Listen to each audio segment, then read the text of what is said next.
Gibson of the International Secret Police. Ceiling zero. Ceiling zero. Ceiling zero. Ceiling zero.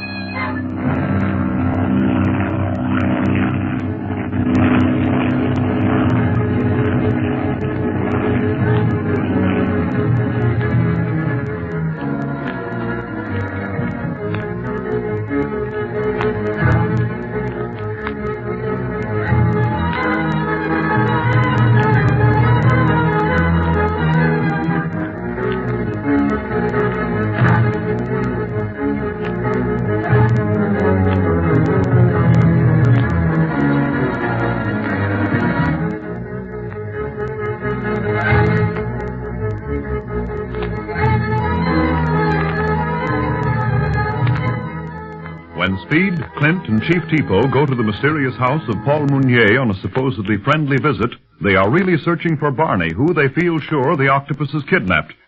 Their arrival interrupts an experiment the criminal was just about to perform on the helpless Barney, and he lowers the table that holds the man to a dungeon beneath the floor.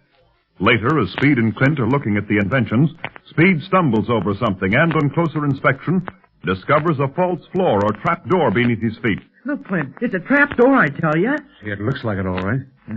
So it does. What does it lead to, Mr. Mounier? Why, I haven't the slightest idea, Speed. Huh? No, you see, I've been far too busy with my work to investigate all the trapdoors in this house. In fact, I haven't seen all the rooms. I confine my movements to this laboratory and to my living quarters that adjoin. Well, do you mind if I see what's under it, then? I'm afraid I do, my boy. That trapdoor probably hasn't been moved for years. There will be dirt and cobwebs beneath it.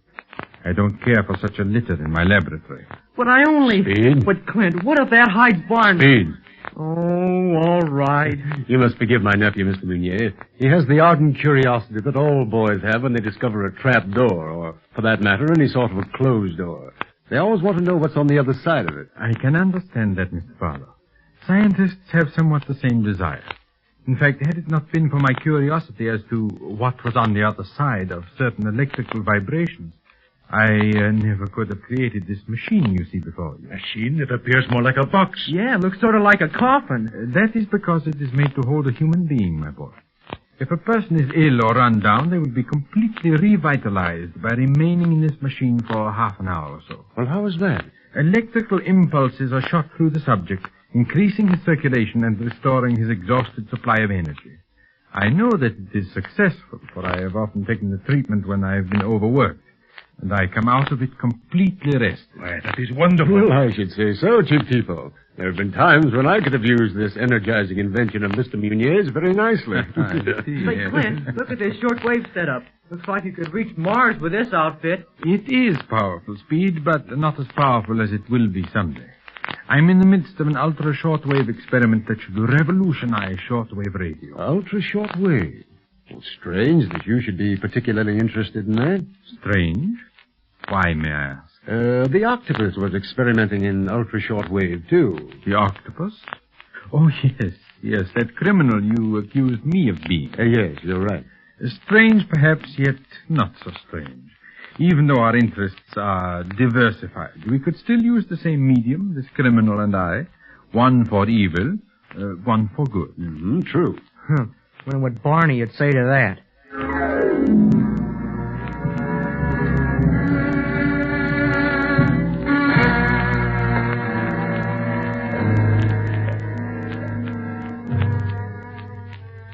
I wish the secret police would leave the master's house. I fear that they may discover what lies beneath them. Still, if they should, the master will give the signal and our men will fire upon them. Dunlap, he is recovering. The effects of the vapors of sleep are wearing off. I must remove the helmet. Suffering wang doodles, what a headache I've got. Wow. Hey, where am I? Why are my arms and legs fastened down to this table? What? Quan Wu. Yes, Dunlap. You are my prisoner. Where are we? What are you going to do with me? That is up to the master. Oh, the Octopus. Well, you let me off of this table, do you hear? You let me off. It will do you no good to shout. These walls are soundproof. And to spare me the necessity of gagging you, let me tell you that your friends, Speed Gibson and Clint Barlow, are in the room above us. And one noise from you to arouse their suspicions will bring a hail of bullets upon them. They are surrounded by our men hidden on every side. Will you remain quiet? Uh-huh. That is better. You're telling me. I don't like your hand over my mouth the least little bit. It matters little what you like or dislike, Dunlap. Yeah, and let me tell you now, I think you're the lowest double-crossing... Spare me your opinion of my humble self as well. Now, it is you that most concerns me. Not me. What are you going to do with Speed and Clint? Nothing, if they leave peaceably. Leave? You mean they're not prisoners? Then this must be Mounier's house. Clint wouldn't... What were you about to say? Nothing. But don't try to tell me this room is soundproof. Else why are we hearing their footsteps above us? And why did you slap your paw over my face when I started to yell? Oh, so now you won't talk. Suits me. Don't like to talk to snakes much anyhow. Look, would it be straining a point for you to release my hands at least? My nose itches. I cannot release even your hands without the master's permission. Can you breathe without his permission? Boy, maybe you're holding the winning hand right this minute, Quan Wu. But just let me get out of here and I'll have all of Tibet down on your neck, to say nothing of the Octopus. You think Tibetan winds are strong? Wait till they get word you're who you are instead of who you pretend to be. They'll blow you higher than any wind you ever saw. And what makes you so sure that you are going to get out of here? Yeah, Huh? Well, that is a thought. Yes, indeed. Yeah, guess I've reached the end of the trail. And it'd have to be in Tibet, fastened down to a table. You should have guessed where the trail, as you call it, would end when you attempted to track down my master. Don't worry. I knew my chances. But a guy can't live forever, and I'd rather go out fighting that big devilfish and sit around and let him get away with murder and everything else on the calendar. But don't think he's going to get away with it much longer. Speed and Clint will see to that. Rubbing me out ain't going to stop him. Do not raise your voice as you speak, Dunlap. Remember, the lives of your friends depend on your silence. Yeah. But, boy, do I wish Clint or Speed knew how to read my mind.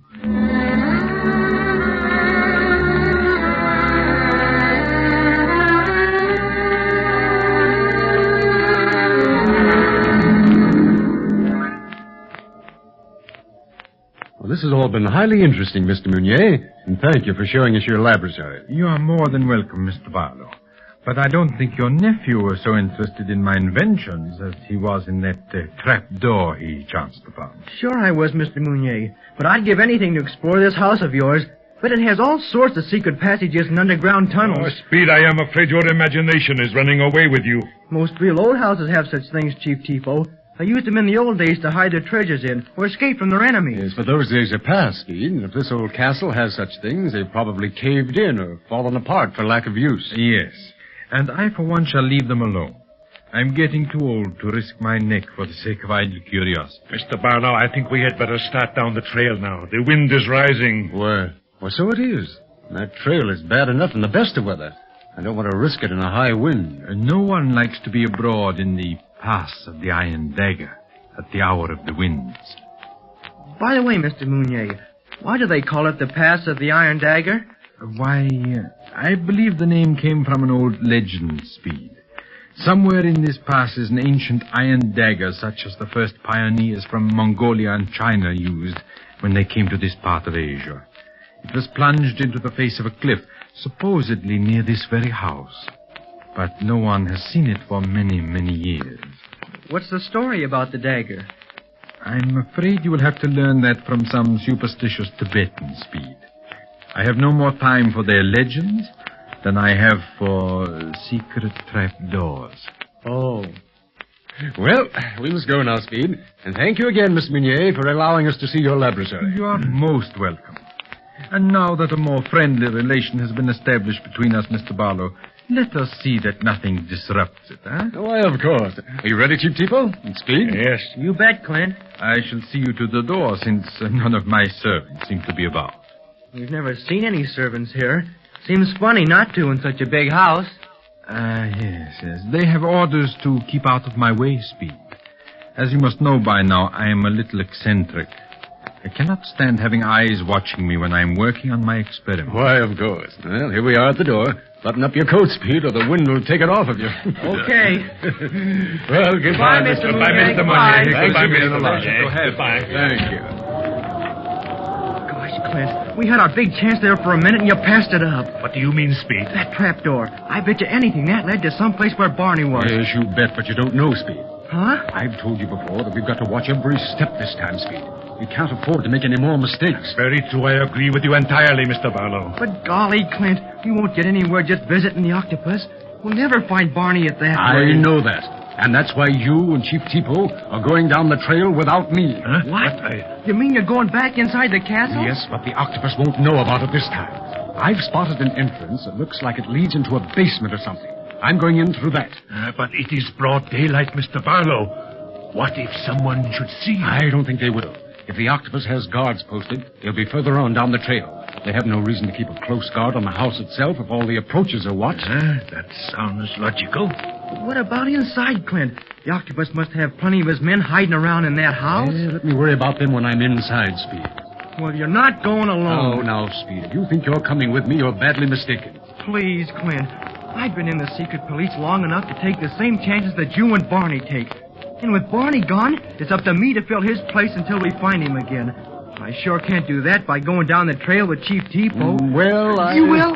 Gosh, thanks, Clint. Oh, all right, but on the old condition, Speed, that you obey every order without question. Yes, sir. And you, Chief Tipo, return to Lhasa and hold your men ready. If we haven't returned by midnight tonight, attack this windy castle and search it until you find us. Yes, Clint, you can depend on me. Thank you. And now, Speed, let's see how good we are at housebreaking.